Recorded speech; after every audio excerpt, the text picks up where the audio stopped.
Welcome to Game Changers, where distinguished faculty of the University of Texas at Austin address contemporary issues in today's global community.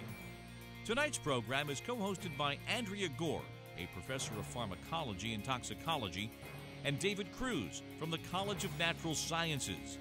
Dr. Gore is an internationally recognized expert on endocrine disruptors, and Dr. Cruz has broken ground on research about how the environment shapes the body. These kinds of hormones and also endocrine disrupting compounds have effects on sex differences in the body. They act directly on the brain. Tonight, this married couple will combine their areas of expertise to explain how environmental contaminants cause irreversible biological changes in us and also future generations.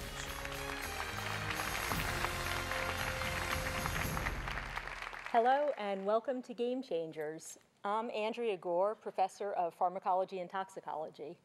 And I'm David Cruz. I'm a professor of integrative biology.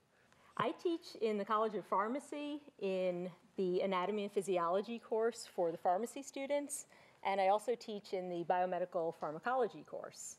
And David? I teach a cross-disciplinary course called Animal Sexuality. It's not a user's course, but rather it tells us about how the environment affects animals and humans. And our teaching actually ties a lot into the type of research that we do. The research in my laboratory is looking at the links between the nervous system and the reproductive system. So in other words, how does our brain control our hormones? And in turn, how do the hormones in our body get to our brain and affect our behavior and our neurobiological functions?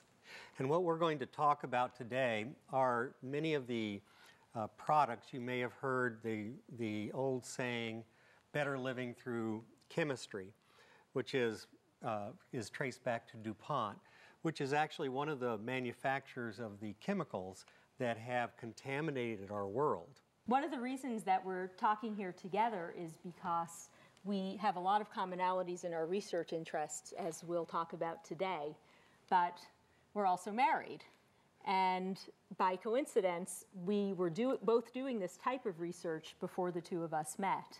We have a lot of interesting conversations in the car, going to and from work, and over dinner, and we're just trying to figure out how to solve the problems of environmental contamination.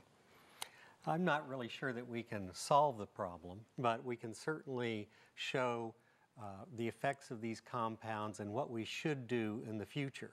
So some of these products are familiar to you: fertilizers, pesticides, fungicides like vinclozolin, plastic products.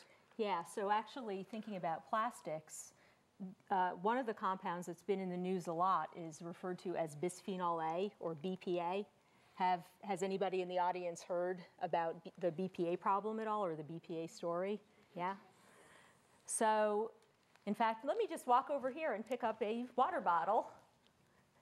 That was not left here because of the BPA question, but it does provide a very good example of one of the places where BPA is used, and that's in our plastics.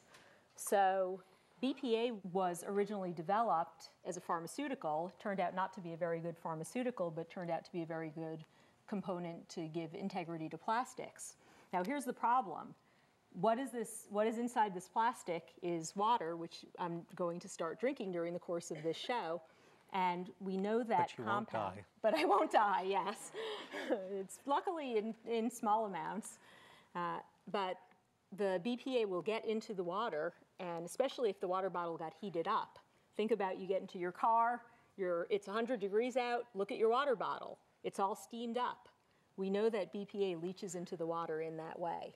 And so that's an example of one of these environmental contaminants that we're very concerned about, and we're hoping to talk about the problems and potential solutions today.